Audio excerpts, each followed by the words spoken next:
कौटुंबिक निमित्तानं दोघं भाऊ एकत्र आले. त्याचे फोटो समोर आले आणि महाराष्ट्रात पुन्हा चर्चा सुरू झाली की ती भावंड आहेत तर त्यांनी यायला काय हरकत आहे रे, कशासाठी? आणि चर्चा झाल्या, सुरू झाल्या. काय भावंडच आहेत ना सर ते शेवटी. माझ्यापेक्षा जर का कोणाला मला जर किडनी द्यायची झाली, मी जरी तयार झालो तरी त्यांची एकमेकांची जास्त, कारण त्यांचं रक्ताचं आहे ना रे. आणि ते येऊ देत की त्याला काय बिघडलं कुठे.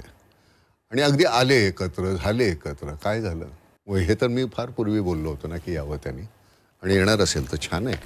ठाकरे बंधूंनी दिला मोठा इशारा. महाराष्ट्रासाठी वाद बाजूला ठेवणार. राज आणि उद्धव ठाकरे म्हणतात आता वैयक्तिक मतभेद नाही, महाराष्ट्र प्रथम. काय आहे पूर्ण प्रकरण जाणूया सोप्या सरळ मराठीत आजच्या बातमीत.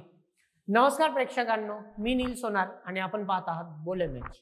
महाराष्ट्राच्या राजकारणात मोठा बदल होण्याची शक्यता आहे. शिवसेनेतील फूट, भाऊ-भाऊतला वाद आणि वर्षानुवर्षाची कटुता हे सगळं आता बाजूला सारण्याचे निर्णय ठाकरेंनी घेतला आहे. राज आणि उद्धव ठाकरे दोघंही आता म्हणत आहेत आपसातील भांडण लहान आहेत, महाराष्ट्र मोठा आहे. एका बाजूला उद्धव ठाकरे म्हणतात महाराष्ट्राच्या हितासाठी मी भूतकाळ विसरण्यास तयार आहे, छोटे वाद बाजूला ठेवूया, आता महाराष्ट्र प्रथम. दुसऱ्या बाजूला राज ठाकरे एका पॉडकास्ट मध्ये म्हणतात भांडण मतभेद लहान आहेत, एकत्र येणं कठीण नाही, फक्त इच्छाशक्ती लागते. या दोघांनी स्पष्ट केलंय मराठी माणसासाठी, महाराष्ट्राच्या अस्मितेसाठी आता एकत्र यायची वेळ आली आहे.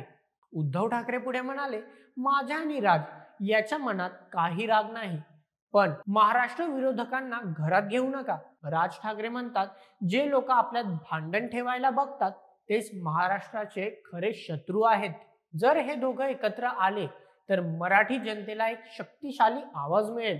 दिल्ली समोर महाराष्ट्राची भूमिका ठामपणे मांडता येईल. स्थानिक प्रश्नांवर जसं की नोकरी, आरक्षण, पाणी यांच्यावर लक्ष देता येईल आणि शिवसेना मनसे कार्यकर्त्यांमध्ये पुन्हा एकता निर्माण होईल. म्हणूनच हा केवळ एक राजकीय निर्णय नाही, महाराष्ट्राच्या भविष्यासाठी एक नवा अध्याय ठरू शकतो.